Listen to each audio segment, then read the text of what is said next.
Yo, what's up, everybody?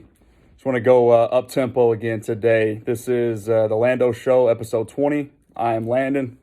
I just got a couple quick topics to talk about today. But first, before we get into some of the content, the football stuff, I wanted to first just acknowledge and say thank you deeply to Steven over at Fanatic Perspective.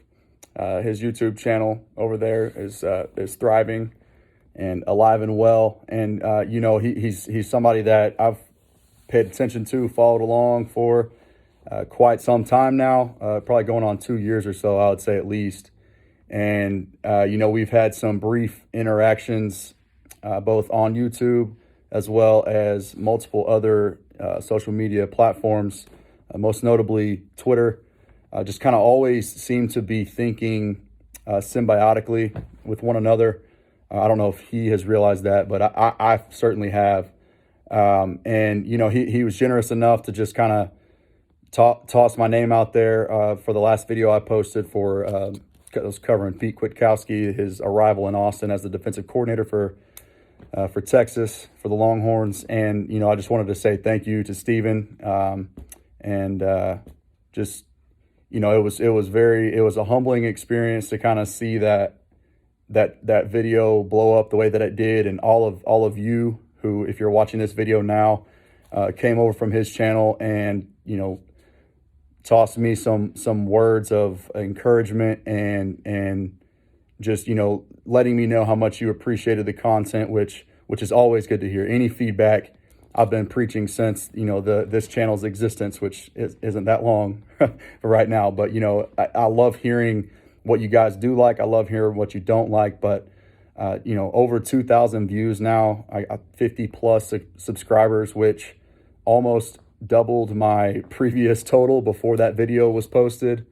And tons of likes and interactions both on Twitter and in the YouTube comments as well. So that was just really cool to see, and definitely kind of motivated me a little bit just to keep putting good stuff out there for you guys. If you're liking what you're seeing and really enjoying it, that's ultimately why I'm here. So thank you again, Steven. I really appreciate you helping me out, helping my channel. Again, I know on your end you probably don't feel like it was doing much, but to me, us little people down here, us up and coming YouTube content creators, whatever you want to call it, it means a lot. So I appreciate that. Now moving on. So just two quick things today. I'll let you guys know right now. I am planning on going over each of this weekend's championship matchup rounds in the NFL, of course, obviously. So I'll have that tomorrow. I'm most likely, I don't know if I'm gonna split them up into two and post both of those tomorrow, or if I'm going to do one tomorrow, one Saturday morning before the games, or I might just do it all together in one video. So we'll see. But again, I'm trying to keep these videos a little bit shorter. They're easier to upload for one. And I know you guys have a better time an easier time listening to shorter, more rapid fire segments. So that's kind of what we're going for right now. But instantly, let's get into somewhat of an instant reaction, I guess, for Dwayne Haskins. Basically, I just wanted to kind of highlight, he's obviously had his struggles, his off the field stuff, with the whole,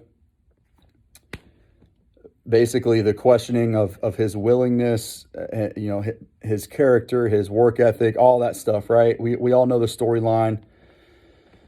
To me,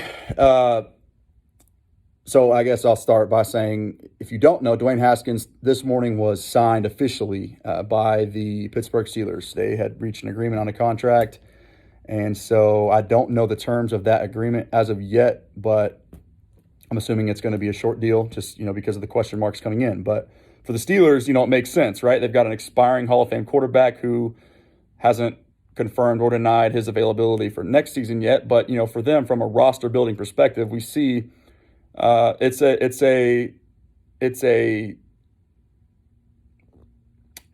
move to solidify that position, right? We talk about the most important position in all of sports is the quarterback position. So you add some depth there, and then you're taking a shot on upside from a first round pick from, less than 2 years ago.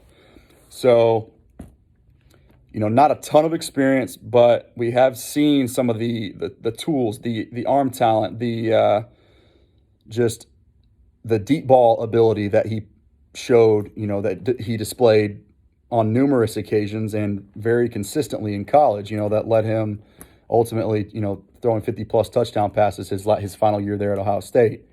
So, again, upside play there, low risk, high reward. You're not really risking anything from a franchise integrity perspective. It's regardless of whatever you want to say about his character and his time and his tenure there at Washington. To me, it was a situation to where a lot of people can't have success or thrive. Being the fact that Dwayne Haskins was basically, well, he was born in New Jersey, but raised in I think it's pronounced Potomac, Maryland. So, 30 miles roughly from the D.C. area where, Landover, Maryland, where the Washington football team plays their home games.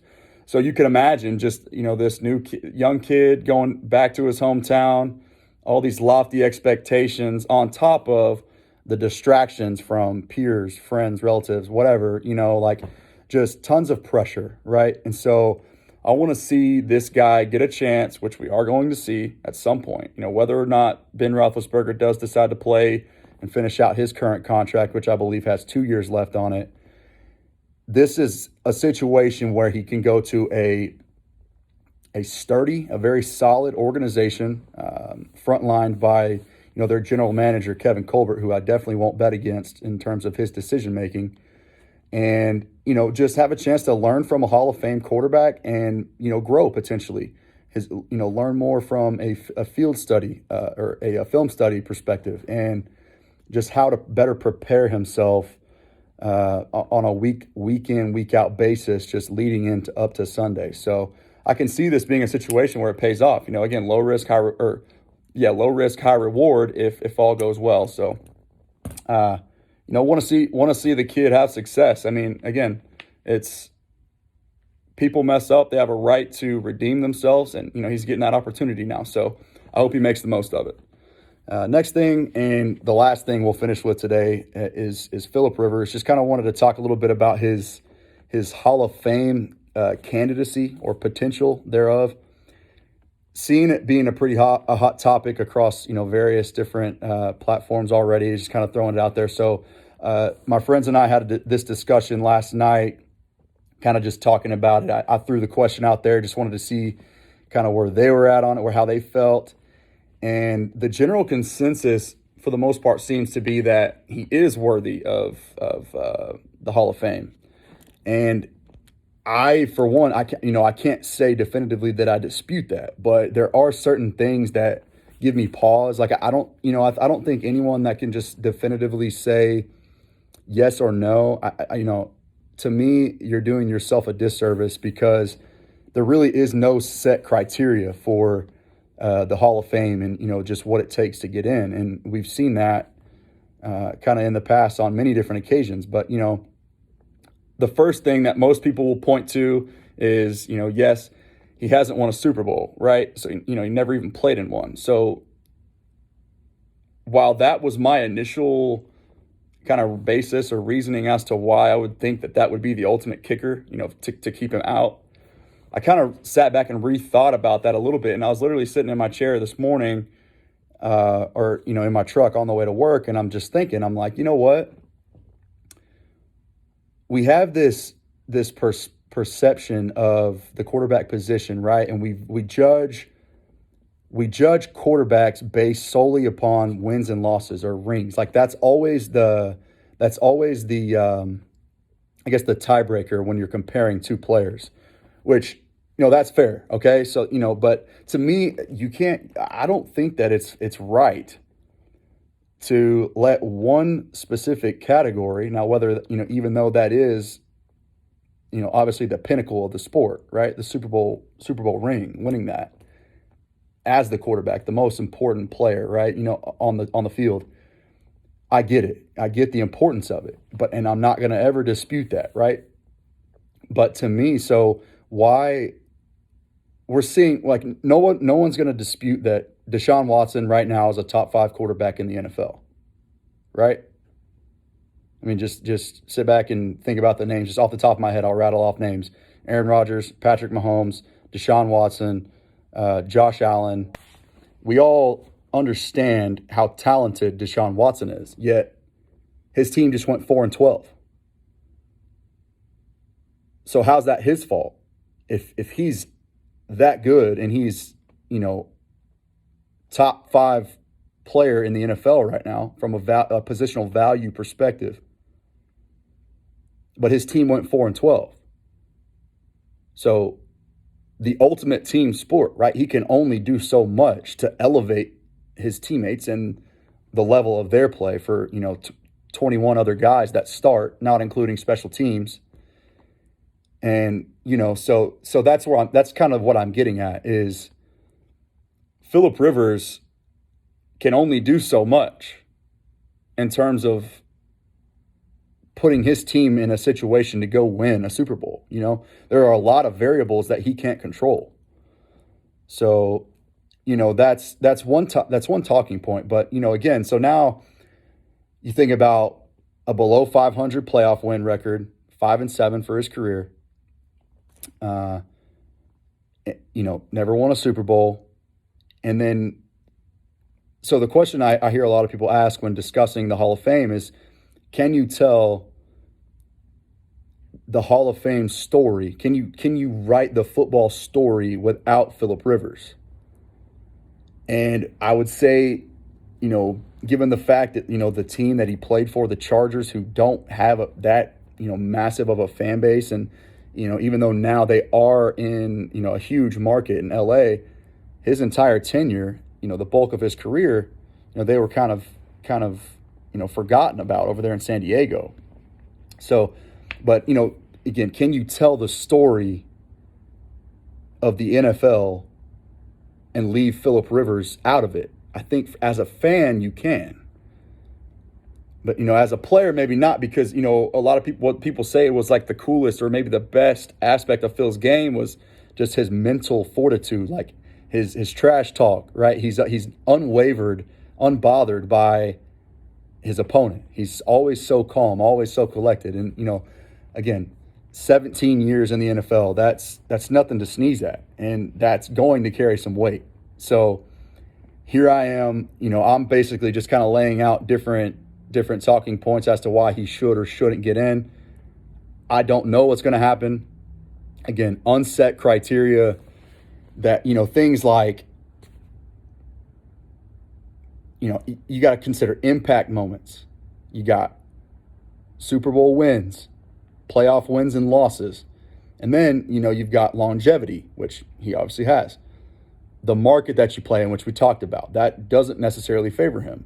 If you're somewhere like Green Bay or, New England or Dallas or, New York, places like that with significantly higher or more prominent, I guess I would just say organizational success, that sets guys up a lot of times. Pittsburgh, that's another one. That sets guys up a lot of times better, just because of their marketability in the city and the team that they play for. So that's, again, not the end all be all, but it certainly doesn't hurt to be in a highly marketable spot. So the thing that ultimately worries me, and this is where I think that if I was a betting man, which I don't have the money to do really right now, so I can't, my wife will kill me. I would say, like, what ultimately worries me the most, and this is so unfortunate, is that 10 to 15 years from now, I keep asking myself, like, does Phillip Rivers get lost in an era of, guys like Peyton Manning, Tom Brady, Aaron Rodgers, Ben Roethlisberger, Drew Brees? Is he one of the first 5 names that we discuss, 10, 15 years from now when we're looking back at at the 2000s era of quarterbacks and all the Hall of Famers that came out of it? I don't know, and I think it would be easy for him. And I think this is where the Super Bowl ring really comes into play, is because when you look back, you think of those pinnacle moments, and say what you will about Phillip Rivers, top 5 passer in NFL history in terms of yards. When 10, 15 years down the road, we're not remembering all these, 280 to 350 yard passing performances. We're looking back at the legacy you left by what you did in the most significant impact moments. So ultimately, that's why I think maybe he gets lost in the conversation. And, obviously not going to be a first round or a first ballot Hall of Famer. That's definitely not going to happen. But, there's certainly a case for or against him. And so ultimately, that's what I'm looking forward to seeing. So, let me know what you guys think. Honestly, let's try to get a consensus in here. If you think Phillip Rivers is a Hall of Famer, let me know. And if you don't, let me know too. And then also, if you can, just briefly let me know why. I want to hear what the general consensus is from the public out there, and kind of how you guys feel about him. But anyways, yeah, man, I think that's all I got. And again, stay tuned for the NFC and AFC championship previews. I've got some pretty juicy stuff lined up for you guys already in the handy dandy notebook here, of course. So just making sure that I'm ready to drop some knowledge. Don't forget to like. Don't forget to subscribe. Remember, do it for the algorithm. Don't do it for me. Do it for the algorithm. That helps me out. I really appreciate y'all. And if you're worried about why I didn't mention Dak earlier in that top 5 list or whatever, don't worry about it. He's top 6. All right? And just pay the man. That's all I got. Just pay the man. Peace.